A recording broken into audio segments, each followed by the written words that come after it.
1절에서부터 5절까지 찬양하라는 명령이 쭉 배치되어 있습니다.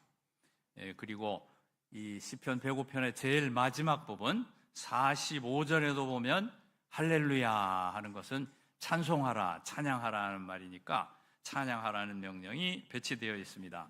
1절에 감사하라, 부르라, 알려라 전부 남성 복수 명령으로 되어 있습니다. 남자 여러분들을 향해서 이제 찬양하라 이렇게 명령하는 형식인데요. 옛날 구약 시대에는 이제 성전 뜰에 남자만 들어갔기 때문에 그 문맥에서 또 여성들이 있어도 남성을 대표성으로 해서 이렇게 명령한 것입니다.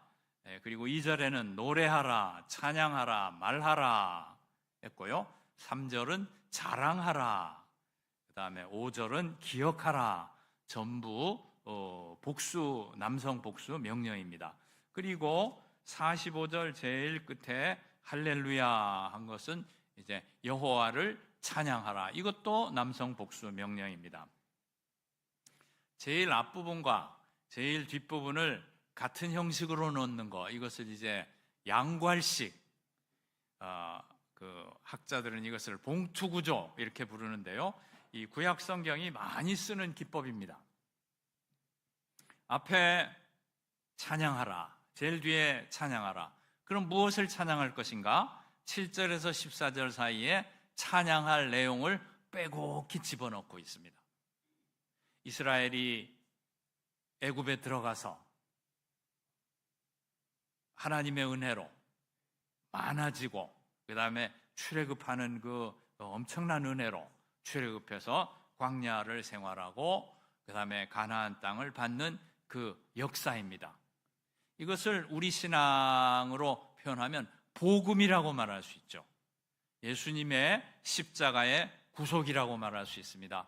구약 성경에서 출애굽은 예수님의 십자가의 구속을 상징하기 때문에, 그러니까 찬양하라는 그 명령을 앞뒤로 감싸고 있으면서, 예를 들면 우리 봉투에 돈을 10만 원, 100만 원 넣고 봉투를 이렇게 닫는 것처럼 봉투 구조는 찬양하라는 그 봉투 안에 복음을 빼곡히 집어넣고 있습니다. 햄버거가 위에 빵이 있고 밑에 빵이 있죠. 가운데는 고기가 있죠. 고기가 제일 맛있죠? 하여간 햄버거가 두 빵 사이에 고기가 들어있는 것처럼 이 봉투 구조는 찬양하라, 찬양하라는 그 안에 복음이 들어있습니다. 우리 믿음도 마찬가지인 것입니다. 찬양은 바로 우리 기독교 신앙의 본질을 보여줍니다. 아주 중요합니다. 우리가 찬양대 찬양도 은혜롭게 하고 찬양팀도 은혜롭게 찬양하는데, 그 모든 찬양의 그 근본적인 의미가 무엇이냐면요, 무엇을 찬양하냐면은 복음의 은혜를 찬양하는 거예요. 복음을 품고 찬양을 하는 것입니다. 그것이 기독교 신앙이고, 그 기독교 신앙이 예전적으로 표현된 것이 우리 예배입니다. 예배는 찬양이 기본인데, 하나님께서 주신 복음을 가지고 그 은혜를 감사하면서 찬양하는 것입니다. 기독교 신앙을 간단히 정의하려면 이렇게 정의할 수 있을 것입니다. 복음의 은혜를 받고 그것을 찬양하며 사는 것, 이렇게 말할 수 있습니다. 복음과 찬양, 복음과 찬양은 짝이에요. 짝, 이렇게 붙어 있는 거예요. 찬양이 단순히 노래만 될 수 있는 것이 아니고, 모든 찬양이 그 안에 주님의 구원, 주님의 그 구속의 은혜를 내용으로 가지고 있지 않습니까? C.S. 루이스는 이 찬양을 가리켜서 어떻게 말했냐면, 복음이 기쁨이라면 찬양은 그 기쁨을 완성하는 것이다, 그렇게 말했습니다. 찬양의 위치가 굉장히 중요한 거죠. 복음을 받은 우리가, 예배가 어떤 요소로 되어 있습니까? 예배가 아까 봉헌 기도할 때 잠깐 말씀도 드렸습니다만은, 예배란 것이 한편으로는 하나님이 말씀하시는 게 예배예요. 말씀하는 게 어떻게 말씀합니까? 그냥 하늘에서 무슨 음성이 들리는 게 아니고 설교하시는 목사님을 통해서 십자가의 구원을 선포하는 것, 그것이 하나님이 말씀하시는 거예요. 사실은 말씀은 하나 더 있습니다. 성찬 때 우리가 잔에 참여하고 떡에 참여하지 않습니까? 그것이 바로 예수님 십자가 구속을 연극으로 체험하는 거예요. 그 연극으로 되어 있는 말씀, 성찬은 드라마로 되어 있는 말씀, 설교는 말로 선포하는 말씀, 이렇게 말할 수 있습니다. 그래서 우리 장로 교리 중에는 은혜의 수단 해가지고 두 가지를 말합니다. 말씀과 성찬. 중요하죠? 그러니까 하나님으로부터 우리가 말씀을 듣는 것, 특히 복음의 내용을 듣는 것이 예배의 한 중요한 본질이고, 다른 본질은 뭐냐면은 찬송과 기도를 올리는 것이 또 본질입니다.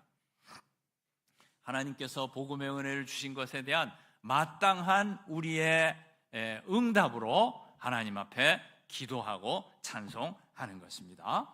그런데 이 찬양은 복음의 기쁨을 완성하는 것이다. C.S. 루이스는 그렇게 말했습니다. 그러니까 우리 찬양의 시간이 얼마나 기쁘고 즐거운 것이며, 오늘 시편 105편 3절에도 보면 여호와를 구하는 자들은 마음이 즐거울지로다 그랬습니다. 항상 이스라엘의 예배 때는 마음의 즐거움이 따라, 기쁨이 같이 따라오고 있습니다. 이 기쁨은 예배에만 그치는 게 아니라 우리 생활 전체에 퍼져서 항상 기뻐할 수 있도록 하는 것이죠. 엄청난 것이죠. 우리 신앙이 복음을 받고 그것을 찬양하며 기뻐하는 것. C.S. 루이스는 찬양이 없이는 절정이 없다. 찬양은 기쁨의 절정이다 라고 말하면서 찬양은 복음의 기쁨을 완성하는 것이라 말하고 있습니다. 오늘 찬양과 감사란 제목으로 말씀을 드리고 있습니다마는 시편에 나오는 찬양시의 성격을 살피면서 우리 신앙에서 찬양과 감사는 어떤 능력을 발휘하는가 하는 것을 같이 생각해 보려고 합니다. 감사한다는 것은 단순히 정신 건강을 위한 방법만은 아닙니다. 그것보다 더 깊숙이 원리를 따져 들어가면 기본적으로 복음을 고백하는, 복음을 시인하는 예수 믿는 신앙의 본질적 표현이에요. 월터 부르게만이라는 학자는 찬양은 인간의 의무요 기쁨이다 그렇게 말했어요. 아주 잘 정리했습니다. D로 운을 맞춰서 만들었습니다. Praise is duty and delight. 거룩한 의무이며 기쁨이다. 우리 인간이 그냥 아무렇게나 사는 게 아니죠. 아주 고상하고 거룩한 책임과 의무를 가지고 살아갑니다. 그게 찬양입니다. 하나님을 바라보는 것, 찬양입니다. 사실 믿는 자의 찬양이라 그 의무라고 말했지만은 모든 인류의 의무이고 모든 피조물, 이 자연 전체의 의무라고 말할 수 있습니다. 그리고 기쁨입니다. 좀 이상하죠? 보통 의무하면 기쁨이 없잖아요. 의무하면 부담되는 거잖아요. 예를 들어서 국민의 4대 하면 국방의 의무, 다 군대 가기 싫어합니다. 싫어하겠죠. 부담이 되니까. 납세의 의무, 이런 거 다 듀티 하면은 싫고 부담이 되고 짐이 되는 건데요. 하나님께서 명령하신 찬양은 의무이면서 기쁨인 거예요. 또 기쁨 하면은 좀 방자해지기 쉬운 걸로 생각하기 쉬운데 그것이 아니고 거룩한 의무와 이렇게 결합되어 있는 것입니다. 감사와 찬양은 첫째는 의무이고요, 두 번째는 기쁨이고요. 기쁨이니까 영혼의 치료제인 것입니다. 보약인 것입니다. 예수 믿고 마음이 치료되고 몸과 마음이 건강해지는 것은 이런 그 기본적인 복음과 찬양이라는 원리 안에 이게 다 녹아있는 것이죠. 그래서 오늘 우리가 찬양과 감사를 생각할 때에 세 가지 이의 그 성격을 생각하면서 세 번째 거에 좀 관점을 맞춰 생각해 보려고 합니다.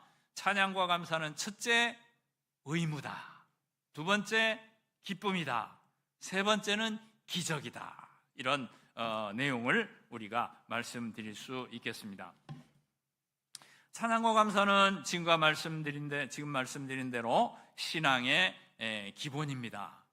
찬양과 감사는 해도 좋고 말아도 좋고, 믿음이 좀 자라면 권사님이나 장로님쯤 되면 하는 거겠지만, 나는 안 해도 괜찮고가 아니고, 믿는 그 순간부터, 하나님의 복음을 받는 순간부터 우리는 찬양과 감사라는 아주 고상한 의무애로 부름을 받고 있습니다. 복음의 기본입니다. 우리 기도를 생각해 보면, 우리 기도는 늘 무엇을 주세요 하는 거로만 생각하기 쉽습니다. 그렇지 않습니까? 새벽 기도 나올 때도 문제가 있어 나오잖아요. 이건 꼭 응답을 받아야 되겠다. 자녀의 결혼, 자녀의 입시, 또 건강 문제, 경제 문제, 부부간의 금슬, 화목, 직장에서의 여러 문제. 이 땅에 살아가는 게 문제와 부딪히면서 사는 거니까 늘 문제가 있잖아요. 그 문제가 없는 그런 상태가 얼마나 있는지 모르겠습니다. 여러 가지 문제와 결핍에 부딪히면서 사는 게 우리 인간인데요. 그러니까 주세요 하는 기도가 하나님과 우리 관계에 있어서 얼마나 중요한지 모릅니다. 구하라 그러면 주실 것이요. 참 인간이 가진 문장 중에 제일 위대한 문장 같아요. 마태복음 7장 7절, 구하라 그러면 주실 것이요. 백지수표를 우리에게 주셨습니다. 백지수표 주면 아무거나 써내, 내가 다 줄게. 이것이 하나님의 백성이 받은 말할 수 없이 큰 은혜인데요. 그러니까 그것이 아주 중요한 것이 사실이고, 주세요 하는 기도는 사실 예수 믿으면서 처음 배우게 되는 기도가 주세요인데, 오늘 찬양과 감사는 보십시오.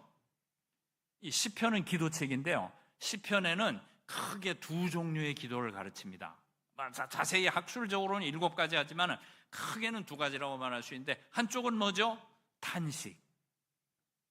한쪽은 탄식이고요, 이것은 울며 기도하며 나가서 하나님 도와주세요 해서 응답받는 것. 그 다음에 다른 한쪽은 찬양입니다.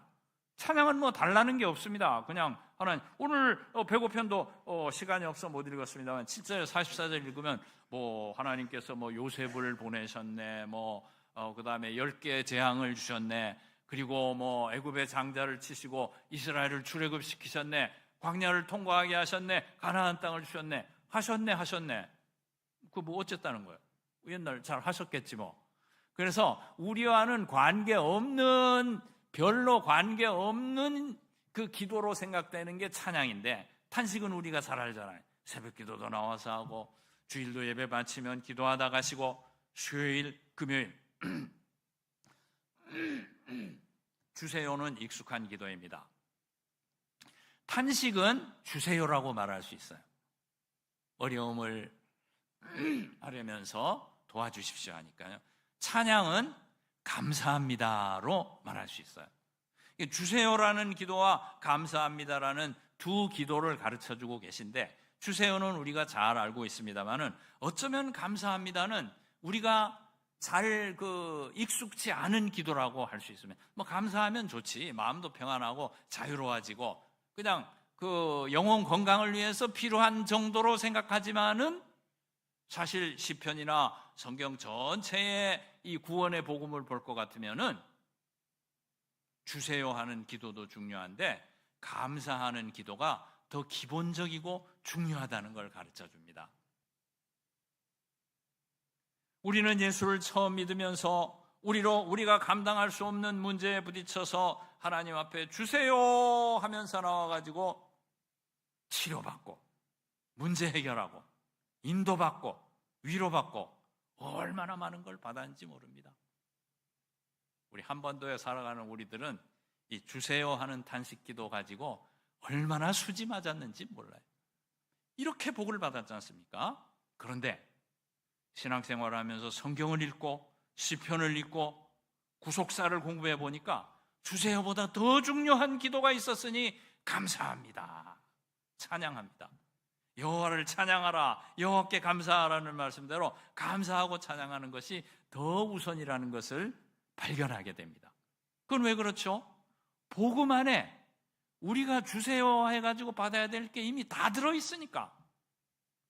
예수님이 우리 인생에 이생과 내생의 모든 문제에 대한 답이 되니까 사실은 이 기반이 있기 때문에 우리 신앙이 성립하는 것입니다.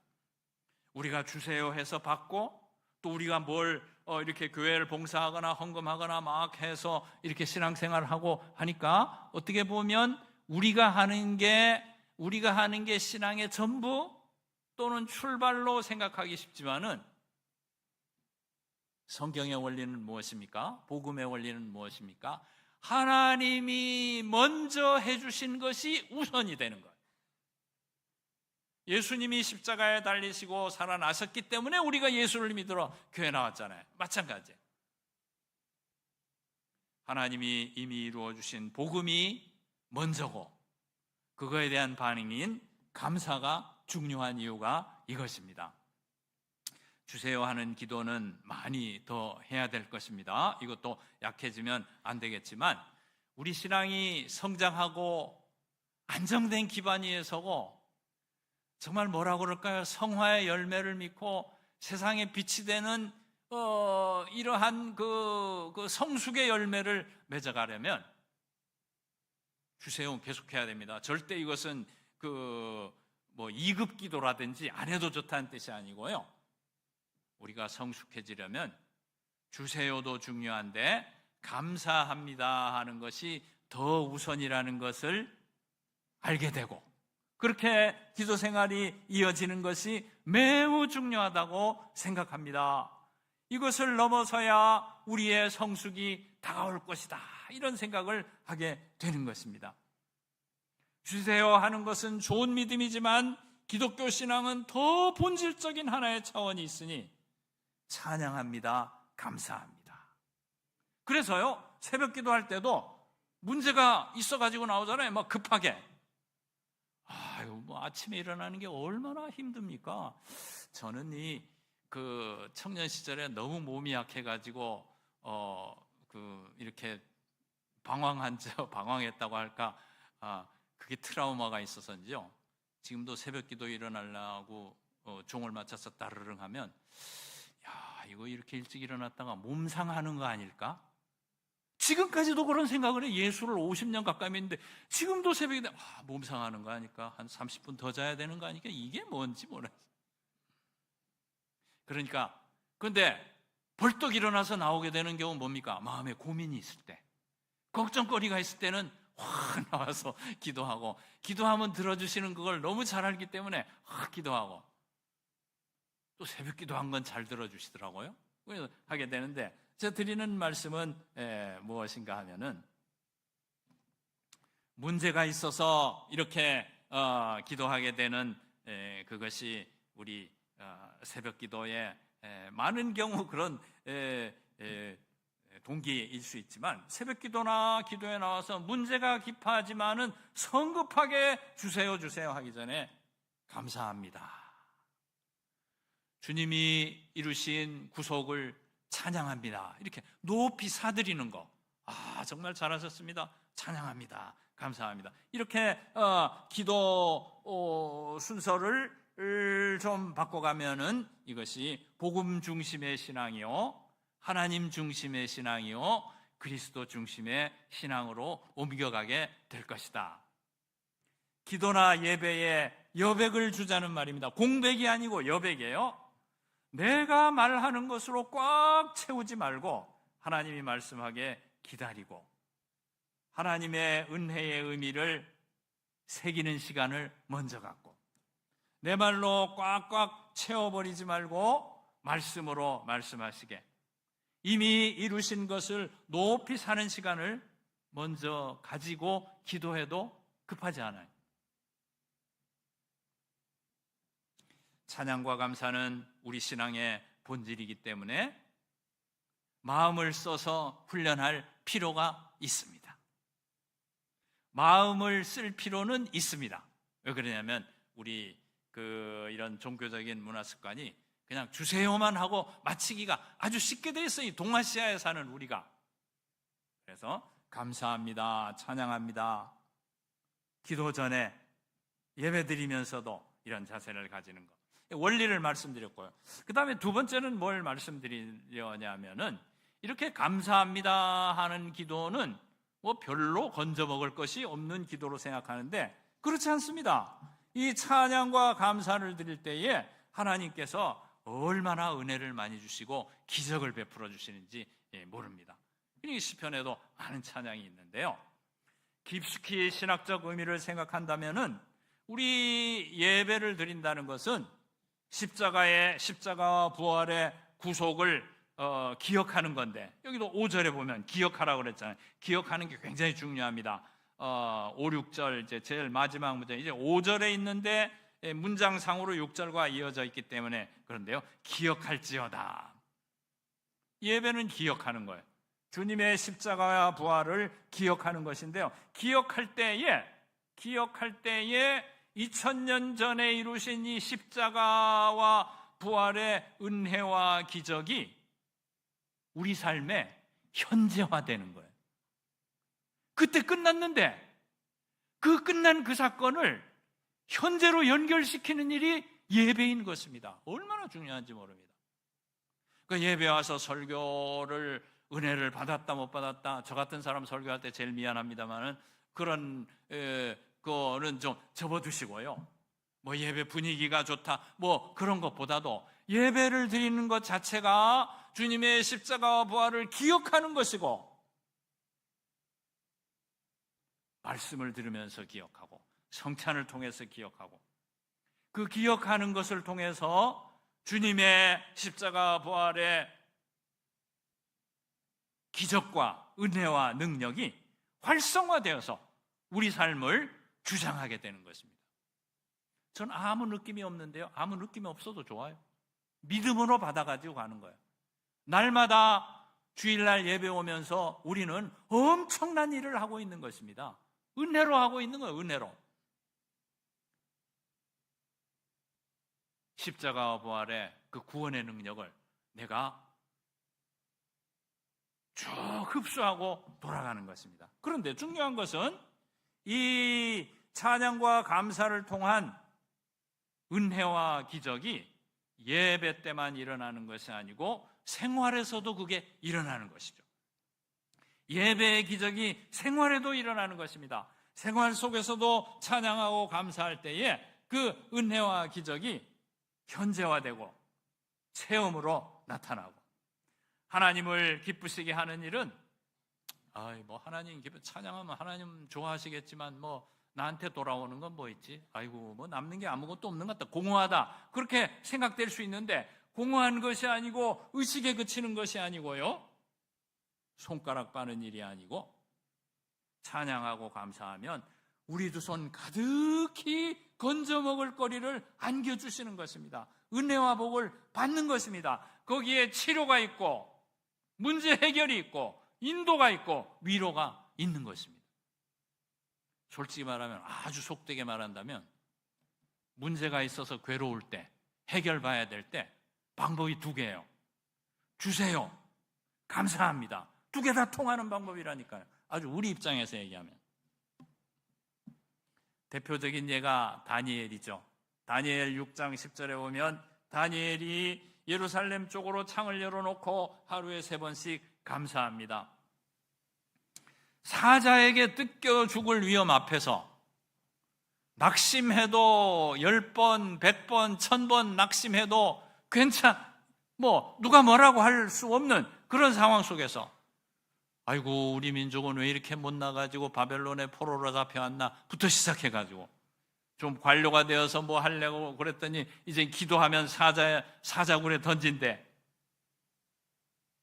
어떻게 살란 말인가, 이렇게 할 수 있는 상황에서 예루살렘 쪽을 향해서 창을 열고, 그건 하나님을 향해서 기도한다는 뜻이죠.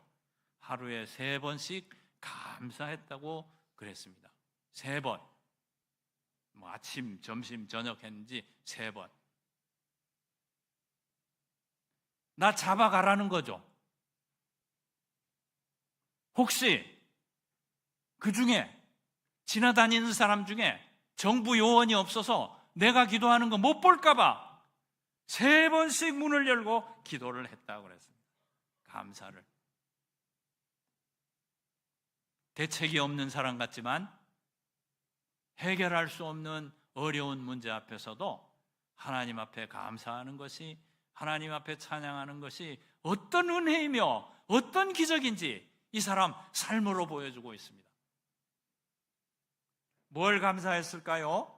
여기 다니엘 6장 10절에 감사했다는 모대하고요, 오늘 시편 105편에 여호와께 감사하고 하는 호두하고가 같은 단어입니다. 야다라는 같은 단어입니다. 같은 단어를 써서 감사했습니다. 그러니까 다니엘이 6장 10절에서 감사한 것은 출애굽의 은혜를 감사한 거예요. 이거 뭘 감사했지? 감사할 건덕지가 없는데 출애굽의 은혜를 감사한 것입니다. 우리말로 말하면은 십자가의 구원을 감사한 것입니다. 우리말로 말하면은 갈보리 십자가 사랑을 묵상한 거예요. 그때 어떻게 되었습니까? 대책 없는 감사인 것 같지만은 이와 같이 복음을 두고 감사한다고 할 때에 감사 찬양의 능력이 가장 극적으로 나타나게 됩니다. 하나님이 사자의 입을 틀어막았습니다. 그 털끝 하나 다치지 않았습니다. 22절, 23절에 보면, 그 다음 이어지는 24절부터 28절까지 보면 이 일로 말미암아 하나님이 영광 받으시고 원수가 제거되고 정부에서 가지고 있던 위치는 더욱 공고히 되어서 하나님께 영광 돌리는 결과가 왔다고 말씀하고 있습니다. 다니엘의 경우는 특수 상황이라고 말하고는 나 같은 사람이 무슨 상관이 있나, 그렇게 말할 문제가 아닌 것 같아요. 성경의 이야기들은 우리 기독교 신앙을 형성해온 이야기이고 오늘 나의 이야기인 것입니다. 사자굴, 무슨 포로, 이 심각한 상황이니까 나와 상관없다가 아니고요, 바로 이 다니엘의 감사 찬송의 역사를 내 일상생활에도 적용할 수 있는 것입니다. 견딜 수 없는 위기, 낙담의 숲, 걱정거리 앞에서 찬양과 감사함으로 하나님의 능력을 체험해 보는 것입니다. 직접 구해주세요 하는 것도 답이 될 수 있겠지만은 또 하나의 중요한 답, 더 성숙한 답은 감사합니다. 나에겐 복음이 있습니다. 자기 아들을 아끼지 않고 주시니가 모든 것을 은사로 주시지 아니하겠느냐. 로마서 8장 32절 말씀처럼 예수님이 답이 되기 때문에 감사할 때에 거기에 능력이 나타나는 것입니다. 성경에 감사를 통한 은혜를 받은 예가 많이 있고 교회사에서도 많은 성도들이 여러 가지 위기를 감사를 통해서 헤쳐나왔던 것입니다. 달라는 기도보다 더 좋은 것은요, 삶의 모든 국면에서 십자가를 붙들고 살아갈 수 있다는 거예요. 십자가 은총을 감사함으로 구원을 체험함으로 우리 삶의 모든 국면에 십자가가 중심이 될 수 있다는 것입니다. 워너 솔맨이라는 미국의 화가가 있었는데요, 우리 성도님들 가정에도 예수님 얼굴 이렇게 초상화 하나씩 가지고 계신 분들 계실지 모르겠습니다. 우리 목사님 방에도 보니까 그걸 좀 모자이크로 해가지고 조금 변형은 했는데 그 영어로는 Head of Christ 그래가지고 예수님의 얼굴인데요. 어유 감사합니다. 어떻게 일부 때는 안 보여주셨는데, 예, 바로 저거예요. Head of Christ, 워너 솔맨. 제가 아주 청년 시절부터 저 사진을 큰 그림 하나 가지고 있고 작은 그림 이제 액자 가지고 있었는데 큰 거는 잃어버렸어요. 어떻게 하다 이사 다니면서 하나 조그만 거는 뭐 색이 바래고 했는데도 지금까지 가지고 있는데요, 아주 부드럽고 인자한 예수님을 그린 모습으로 곤경을 당하는 사람들이 보면서 많은 은혜를 받는 그림이라고 합니다. 우리 개신교에서는 그림 가지고 은혜 받는다는 건 좀 조심합니다. 이런 그림, 성상 이런 건 가톨릭에서 하니까 그림을 통해서가 아니고 믿음으로 은혜 받는 거지만은 저 그림에 담겨 있는 이야기가 우리에게 도움이 됩니다. 1940년 대공황이 지나서 워너 솔맨이 그린 그림인데, 이 그림은 전 세계에 5억 장 이상 복제되어 팔렸다고 합니다. 그래서 사람들이, 특별히 예수 믿는 사람들이 보고 많은 은혜를 받았는데, 이 별명이 뭐냐면 감사로 그린 얼굴이에요. 감사로 그린 얼굴. 어떻게 감사로 그린 얼굴이 됐냐면, 이 워너 솔맨이 젊은 시절에 임파선 결핵을 앓았답니다. 의사 선생님 앞에 갔더니 당신 석 달밖에 못 살아. 그러니까 준비해. 그러더랍니다. 너무나 낭망해서 집에 돌아와서 초죽음이 되어 있는데 아내가 말하기를, 여보, 석 달도 어디예요? 감사합시다 그러더래요. 그래서 그날부터 감사하다 죽기로 작정하고 매일 감사 기도를 하기 시작했답니다. 이것도 감사, 저것도 감사, 저것도 찬양, 이것도 찬양. 하여간 그림을 그리면서 계속 감사하고 찬양하는데 석 달이 지나도 죽지를 않는 거예요. 죽지 않을 뿐만 아니라 몸이 약해지지도 않고 아무렇지도 않아진 거예요. 그래서 의사 선생님한테 다시 가서 진료를 받아봤더니 의사 선생님이 깜짝 놀라면서, 아니, 병이 다 없어졌네요. 도대체 무슨 약을 먹었길래 이렇게 된 겁니까? 솔맨이 말하기를, 다른 약 먹은 건 없고 아내가 주는 감사라는 약을 매일 먹었습니다. 그렇게 대답하니까 의사 선생님이 무릎을 치면서 최고의 명약을 드셨군요 그러더랍니다. 이후로 워너 솔맨은 감사로 말미암는 은혜와 기적이 너무 감사하여 예수님 얼굴을 그리게 되었는데, 그게 저 유명한 헤드 오브 크라이스트라고 합니다. 감사로 그린 얼굴, 감사로 기적을 체험한 믿음이 그린 얼굴. 수많은 인류가 이 그림을 보고 위로를 받고 이 절망 중에 감사가 그린 얼굴을 통해서 용기를 얻었다는 이야기가 전해져 옵니다. 잘 아는 이야기죠, 감사. 그러나 감사로 말미암아서 큰 기적이 나타났다는 건 성경에 많이 있습니다. 여러 번 말씀을 드려서 또 말씀 안 드리겠는데요, 감사한다는 것은 하나는 신앙의 본질을 붙드는 것. 주세요만 하면 십자가는 제쳐놓고 내 문제 해결만 하는 느낌이 있어요. 이 지점이 서양 기독교보다 우리가 약점이에요. 주세요 하는 기도를 많이 하는 건 서양 기독교보다 우리가 강점인데, 십자가는 제쳐놓고 주세요고 받을 거에만 마음이 많이 가는 것이 조금 우리의 약점이라고 말할 수 있습니다. 이것은 꼭 극복돼야 될 문제라고 생각하는데요, 그래서 우리는 어떻게 감사하면 될 것인가? 한번 이렇게 말씀을 드려봅니다. 아침에 일어나면 낙심이 밀려 들어오죠.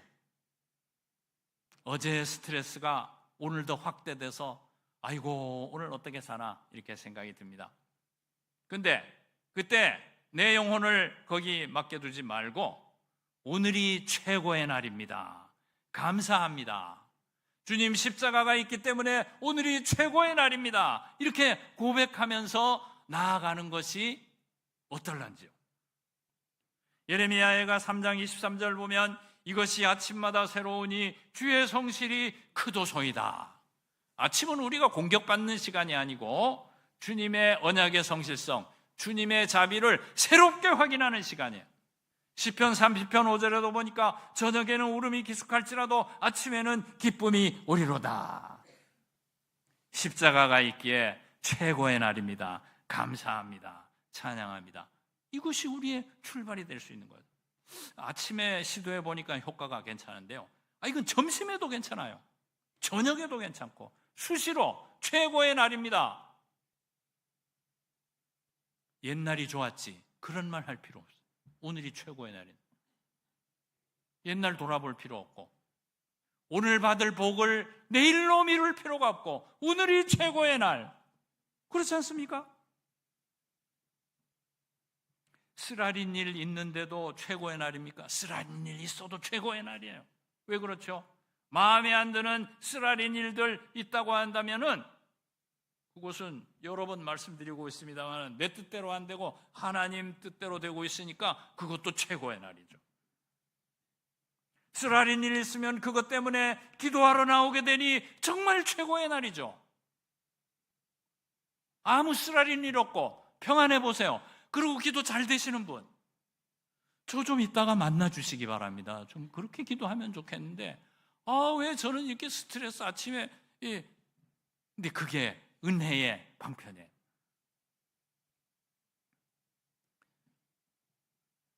마음의 걱정거리와 근심거리 혹은 두려움 이렇게 있어서 하나님이 저를 기도시킬 때 저는 그렇게 생각합니다. 하나님이 우리를 죽이시지 않겠구나. 기도를 이렇게 시키시니 죽이시지 않겠구나. 그러니까 최고의 날이고 좋은 거잖아요. 이렇게 하루하루를 최고의 날로 살면 그게 최고의 인생이고, 그러다 주님 부르시는 날은 뭐죠? 최고 중에 최고의 날이지 뭐. 그렇지 않습니까? 마틴 로이드 존슨은 영적 침체에 관한 책에서 이렇게 말하고 있습니다. 자아가 우리에게 말을 걸게 하지 말고 우리가 자아에게 말을 걸어야 합니다. 참 중요한 코멘트 같아요. 아침에 일어나면 우리는 낙담 가운데 아이고 오늘 하루를 어떻게 사나 이런 생각이 밀려들게 되어 있습니다. 그러나 그것이 아니고 오늘은 최고의 날입니다. 십자가가 있기에 최고의 날입니다. 감사합니다. 자아가 우리에게 말을 걸게 하지 말고 아이고 어떻게 사나 뿌리치고 우리가 자아에게 말을 걸어야 됩니다. 십자가를 고백하고 감사하고 오늘이 최고의 날입니다. 마틴 로이드 존슨은 정확히 말은 하지 않지만은 여기 말할 때 자아라고 한 건 죄인 같고요, 여기 우리라고 한 것은 새 존재를 의미하는 것 같아요. 로이드 존슨가 그 말을 한 건 아닌데, 시편 42편 11절에는 이렇게 말씀하지 않습니까? 내 영혼아 내가 어찌하여 낙심하며 어찌하여 내 속에서 불안해하는가. 아이고 어떻게 사나. 이게 죄인인 내 영혼이 하는 전공이에요. 전공. 그때 나는 내 영혼을 향해서 이렇게 명령합니다. 너는 하나님을 바라라. 나는 내 얼굴을 도우시는 내 하나님을 오히려 찬송하리로다. 그렇지 않습니까? 예레미야 3장 21절에 보면 돌이켜 생각하니 절망이 희망이 되더라. 그 말 있잖아요. 한번 제가 설교 드린 적이 있는데요, 인간에게는 두 가지 생각이 있어요. First thought, 처음 드는 생각이 있고, Second thought, 두 번째 가지게 되는 생각이 있고, 두 번째 가지게 되는 생각이 정답이라는 거죠. 자아가 우리에게 말을 거는 대로 속아 넘어가지 말고 우리가 자아에게 말을 걸어야 됩니다. 두 번째 생각으로 긍정적인 말, 희망의 말, 돌이켜 생각하니 낭망이 희망이 되더라. 그렇지 않습니까? 우리 영혼을 팽개치고 놔두게 돼 있지 않습니다. 청교도들은 예배당에 그렇게 써 있다고 그럽니다. Think and thank. 생각하고 감사하라. 무슨 뜻입니까? 바르게 생각하면 감사가 정답이에요. 헷갈리니까 불평이고 불만이고 두려움이지. Second thought. 자아가 말하는 대로 놔두지 말고 우리가 자아에게 말을 걸어야 된다. 쓰라린 일과 걱정거리가 다가옵니다. 그럼 일단 순종하는 거예요. 일단 순종, 감사하라. 범사에 감사하라. 너희는 감사하는 자가 되라. 시간이 없어 한 말씀 드렸습니다만 골로새서 3장 15절 말씀 보면 너희는 또한 감사하는 자가 되라. 데살로니가전서 5장 18절은 범사에 감사하라. 하나씩 감사하라고 하는데 이 골로새서 3장 15절은요 아주 인격 자체가 감사하는 인격이 되라. 뭐 습관 정도가 아니고 인격이, 존재 자체가 감사한 사람이 되라. 너희는 또한 감사하는 자가 되라. 복음에 뿌리를 두고 사는 것이고 늘 승리하는 생활이 될 거 아닙니까? 쓰라린 일과 걱정거리가 있습니다. 일단 순종합니다. 감사, 감사, 감사. 3번 말하는 이유는 다니엘이 3번 기도했으니까 감사, 감사 해놓고, 일단 감사해놓고 무슨 일이 일어나나 살펴보시기 바랍니다. 그 일에 대해서 어떤 일이 일어나나 살펴보시기 바랍니다. 믿음은 걱정거리를 하나님 창고에 집어쳐놓고 자물쇠를 꽁꽁 잠그고 절대 꺼내지 말고, 이 특징이 걱정거리가 있으면 맨날 그걸 꺼내가지고 맨날 묵상하면서 아이고 불쌍한 거, 아이고 큰일 났네. 2 종류의 고백인데요, 그렇게 그걸 꺼내들면서 불만하지 말고 창고에 집어넣고 자물쇠를 꽁꽁 잠근 다음에 무조건 감사하고 무슨 일이 일어나나 한번 보시기 바랍니다. 두고 보자는 놈 무섭지 않더라, 그런 말 있죠. 그건 세상 말이고, 예수 믿는 사람은요, 순종해놓고 두고 보자는 사람 제일 무서운 사람이에요. 믿음으로 살고 결과를 보리라. 얼마나 살떨리는 믿음의 스릴입니까? 분명히 이거는 걱정거리고 뭐가 안 될 것 같은데 일단 순종하고 감사하면서 무슨 일이 일어나나 보자, 두고 보자. 다니엘에게 역사하셨던 하나님이 반드시 귀하고 아름답고 복된 결과를 주실 줄로 믿습니다. 간증이 하나 있습니다. 제가 며칠 전에 굉장히 심란한, 사실 따지고 보면 하나도 심란한 게 없는데 이 걱정할 게 없으면 걱정할 거리를 찾아다녀요. 그래가지고 이게 어떻게 되지? 심란해라 하다가 일단 하나님 창고에 걸어 잠그고 감사하기 시작했어요. 감사하고 우선 딱 잠그고 잊어버리고 감사합니다. 입으로도 소리치고 무슨 일이 일어나나 이렇게 봤는데 한 며칠 지나면서 어떤 생각이 드냐면, 사실 제가 하는 간증은 좀 그렇게 극적이진 않은데요.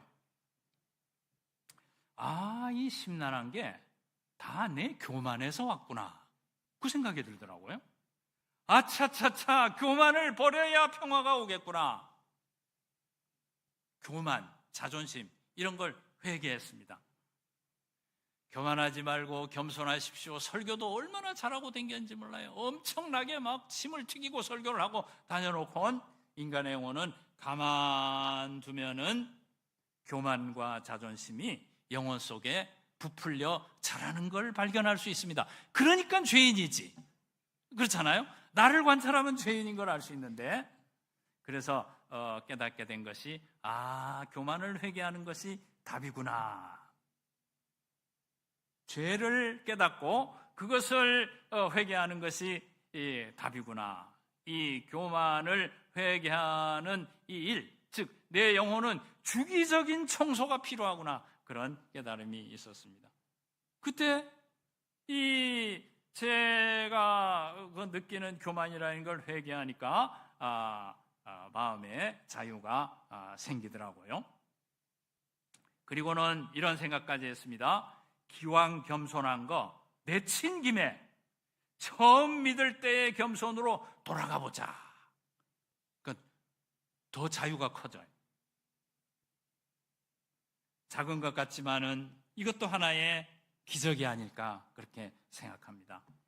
하나님 앞에 감사로 나갈 때에 하나님께서 깨달음을 주시고 영혼을 공격하는 사자의 입을 틀어막아 주시는 기적 아닙니까? 영혼을 지키는 최상의 방책이 무엇인가요? 겸손 아니겠습니까? 하나의 간증입니다마는 우리에게 마음에 쓰라림이 있을 때, 걱정거리가 있을 때, 그때에도 우리는 일단 감사하면서 다니엘에게 주셨던 역사, 성도들에게 주셨던 역사를 생각하고 하나님의 은혜와 기적을 기대할 수 있을 것입니다. 찬양은 시인 기도입니다. 이미 하나님 주신 것을 높이 사는 기도입니다. 그래서 주세요보다 감사합니다를 우선하는 것이 신앙의 본질이고 십자가를 붙들고 사는 길이고, 그것이 우리 생활 속에서 기적을 체험하며 승리를 이어가는 길일 것입니다.